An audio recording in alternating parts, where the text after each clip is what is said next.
Hello and welcome to the Redmen TV. It is the fan reaction show after Jurgen Klopp's Liverpool drew 2-2 with Tierney's Tottenham Hotspur 2-2. This is your show. We go through your tweets. If you've tweeted us, we go through our Discord group for our Club Legends subscribers to Redmen Plus, and we go through the live comments on the video for our YouTube members.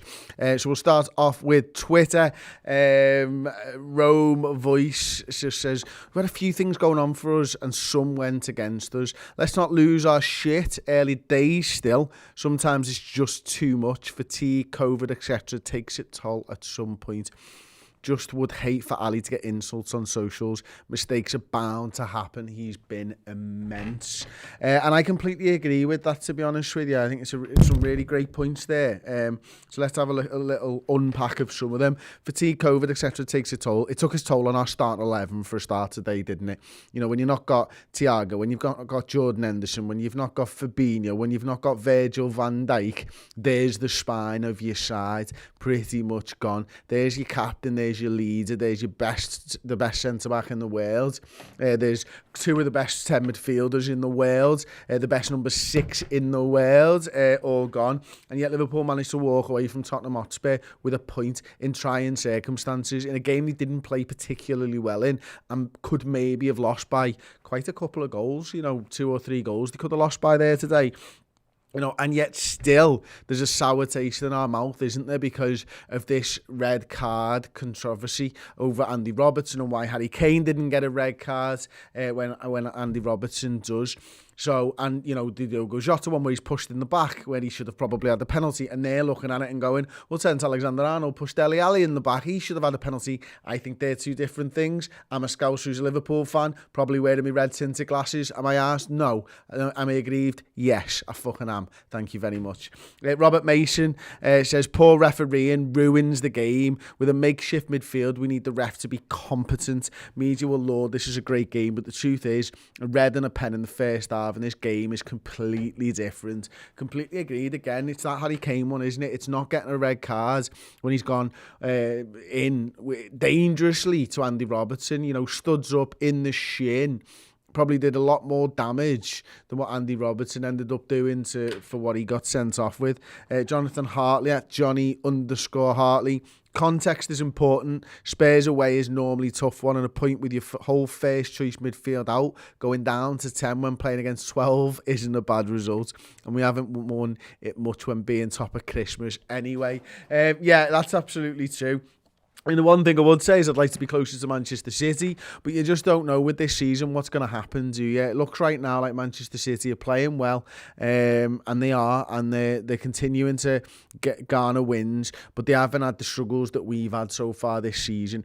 So to be 3 points off the top with, the midfield injuries that we had earlier on in the season, and then losing our entire midfield for an away game against Tottenham Hotspur, yes, it's not ideal, but it could be a lot worse. We could be many points further behind. So all told, it's not so bad, is it? I mean, there's just a few sort of random thoughts on today's game. Obviously, me and Steve are going to be back for the instant match reaction over on Redmen Plus later today. We'll dive into some of this a little bit more.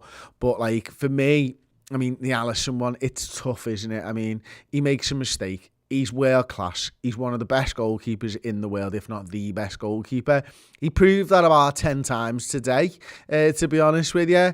And I think he's just unfortunate. The bounce of the ball, it bounces off him and doesn't work out well. And unfortunately, it lands for a world-class player in Son, who puts the ball in the back of the net.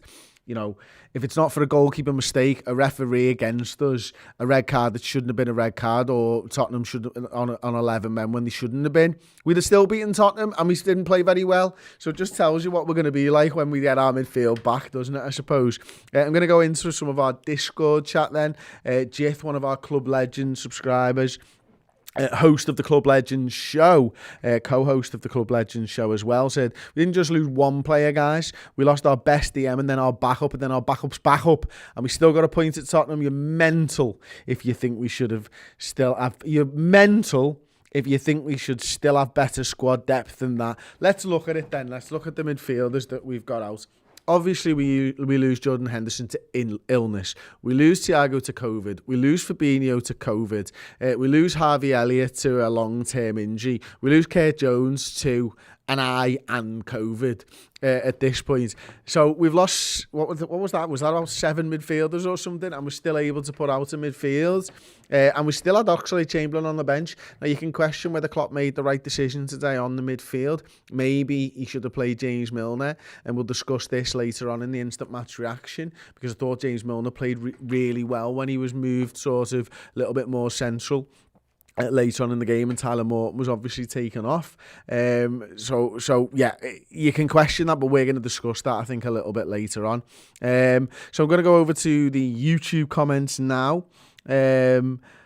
Let's see. Klopp said Keita and Millie had to play 90 minutes, both coming back from injury. How can I play them on Wednesday without them getting injured? Well, that's difficult, isn't it? Neverman is here. He's just said that one. I have not obviously heard anything that Jürgen said post-match yet, so I'm going to take that into context later. Has anyone got any thoughts or feelings in this YouTube comments, please? Give us your coherent thoughts on this game. I'm going to go and try and find something over on our Discord, but before I do, I'll give you some thoughts as well. Obviously, Jota gets another great goal. It's another great header, another assist from Andy Robertson, who actually walks away with a goal and an assist on the evening, and the red card, so he's got the triumvirate. Well done, Andy. A little bit gutting there. Some people have no perspective. It's black or white, win or lose, everything, and it's all over. Burn the world down. It's tiresome, but it's social media, says Tony Blakeway. I'm fortunate enough that I've not seen any of that for tonight yet, because I've not spent loads of time on Twitter. I've just literally put up the thoughts one on Twitter, looked at the replies to that, and decided on a couple of ones that I've seen. And Mark Ferg over on Twitter does say, I don't like blaming the referees, but fuck me, Kane should have been sent off. The clear penalty in the first half, I think Robbo's was a red, but when Kane didn't get one, it brings up the lack of consistency. Overall decent result when we weren't playing against Stockley Park. Fair result on the balance of things. Not enough being made about us missing our spine of Van Dijk, Fabinho, Henry and Thiago, not forgetting Divock, our Lord and Saviour, says Paul as well, which I do think, to be fair, I have mentioned all of those points throughout the course of this show so far. I'm going to go back over to some YouTube comments to see. One of the things that I would like to ask anyone who's commenting live in the YouTube now, do you think Jürgen maybe made a mistake with the midfield today? What would you have done differently with the benefit of hindsight? Let me know your thoughts on that one in the comments very, very shortly, and I'll get back to that. Thank you very much. Nifty Revenge has replied to me asking for some thoughts and says, absolutely biased to English Kane again. Really happy with the point. Before the game, missing Van Dijk, Hendo, Fabinho, Thiago, being away to Spurs with a makeshift midfield was enough for a draw, let alone the chances they had and the absolute rubbish officiating. VAR, Kane, defence. We're only 3 points off top. This race for the title isn't over. I'm usually a pessimist, and results like this usually get me down. But since watching you guys, the positivity and football knowledge has rubbed off on me, and I'm much more level-headed now. That is a fucking great comment. I would like to suggest, though, that it's not football knowledge, it's delusion. Pure delusion. That's all it is when it comes to watching Liverpool Football Club for me.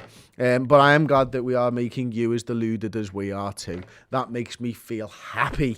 Happy inside, all warm inside. Like when I'm watching Joel Matip run down the pitch with the ball at his feet with absolutely nowhere to go, and then he plays in Diogo Jota, who probably should have scored. That was a absolute fucking highlight from today, wasn't it? I'm going to get back into the YouTube comments to see if anybody's mentioned anything in answer to my question. No, you fucking losers. Sort it out. And then we're going to go back over to Twitter then. Why do we always get the shit refs? Again, we were leading another game and fucked it up, says Glenn Parsons, who clearly is not having a great Sunday evening, and nor are we all, to be fair to Glenn. When Liverpool draw, it hits our mood, doesn't it? To be in a winning position and lose points, it hurts. But I think when you take the whole game into perspective, the fact that Liverpool didn't play particularly well in this one, And you understand that we ended up with a red card for Andy Robertson, and they had so many fucking good chances to score. This wasn't a result where it's the end of the world. In fact, Liverpool probably walked away a little bit lucky to get a point in the end when you consider everything that we were fighting against in that one. And that's just what it is from my point of view. But as I say, I'll be back very, very shortly with Steve. Steve will be back first, actually. He's going to be doing the player ratings. Should be about 10 past to 7:15 if I had to guess. So stick around on the channel. If you hit that notification bell and that subscribe button on the YouTube, then you will get notified, of course, when we do actually go live. So about, I guess, 10 to 50 minutes for that. And then me and Steve will be back again for the instant match reaction, the show that you all loved on YouTube and the show that you all hated when we put behind the paywall. And you always hate it because it's a fucking great show. And you know why it's a great show? Because me and Steve are going to make it a great show. See you there. Ta-ra. Everyone, thanks so much for watching. If you want more from us, then please do consider joining Redmen Plus, our Liverpool streaming service, with extra shows, bonus features, interviews, and incredible documentaries like Netflix for Liverpool fans. We've got the club captain and the club legends here. If you join as a club legend, you get your name in this wonderful list here. Look at them wonderful legends. Anyway, Redmen Plus on the redmentv.com. Join up.